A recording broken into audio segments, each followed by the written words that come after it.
సేవకులారా సువార్తికులారా దేవునికి స్తోత్రం. మీ అందరికీ వందనాలు. Praise the Lord. బాగున్నారా? దేవునికి మహిమ కలుగును గాక. ఈరోజు మనతో మాట్లాడుతున్న వాగ్దానం చూసుకుందాం. కీర్తనలు 68వ కీర్తన 11వ వచనం. కీర్తనలు 68వ అధ్యాయము 11వ వచనం అంటున్నాడు కదా, ప్రభు మాట సెలవిచ్చుచున్నాడు, దానిని ప్రకటించు స్త్రీలు గొప్ప సైన్యములుగా ఉన్నారు. ప్రభు మాట సెలవిచ్చుచున్నాడు, దానిని ప్రకటించు స్త్రీలు గొప్ప సైన్యములుగా ఉన్నారు. ఎస్, నిజమేనండి. ఈరోజు ప్రతి చోట ప్రతి దాంట్లో స్త్రీలు స్త్రీలు స్త్రీలు అని ఎందుకు అంటున్నారంటే, స్త్రీలు ప్రాముఖ్యత చాలా ఉంది.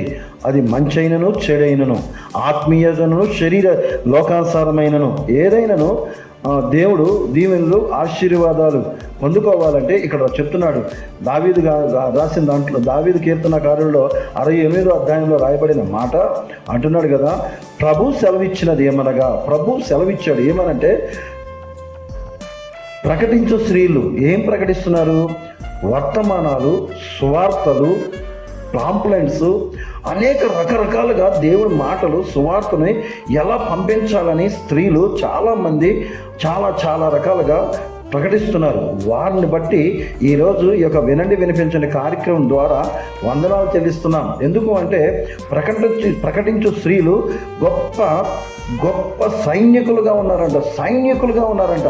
ఆ సైనికులు అంటే ఎంత గొప్ప మాట అండి. నిజమే, మన మందిరాల్లో సేవకులారా, మన మందిరాల్లో సంఘస్థులారా, మన మందిరాల్లో స్త్రీలు ఎలా ఉన్నారు?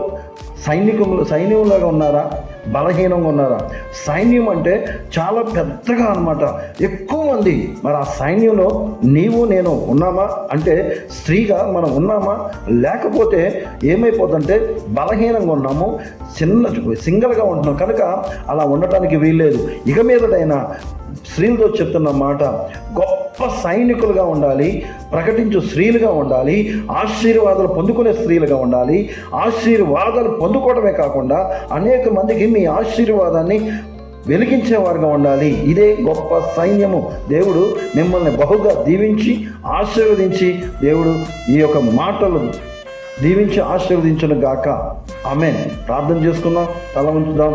మహోన్నతుడా, మహాగణుడా, ఈ రోజు నా తండ్రి స్త్రీలతో మాట్లాడుతున్నావు. అవును నా తండ్రి, ఎవరైతే ఈ యొక్క పిక్చర్స్ చూస్తున్నారో నా తండ్రి, నైనా ఈ యొక్క ప్రోగ్రామ్ చూస్తున్నారో వీరు నా తండ్రి అనేక మందికి స్త్రీలను పంపించే కృపను దయచేయండి. ఎందుకంటే నా తండ్రి, ఈ స్త్రీలు గొప్ప బలముగా వాడాలి. వారి సంఘాల్లో ఆత్మీయతలో ఎదగాలి. వారి సంఘాల్లో పరిశుద్ధాత్మ చేత నింపబడాలి.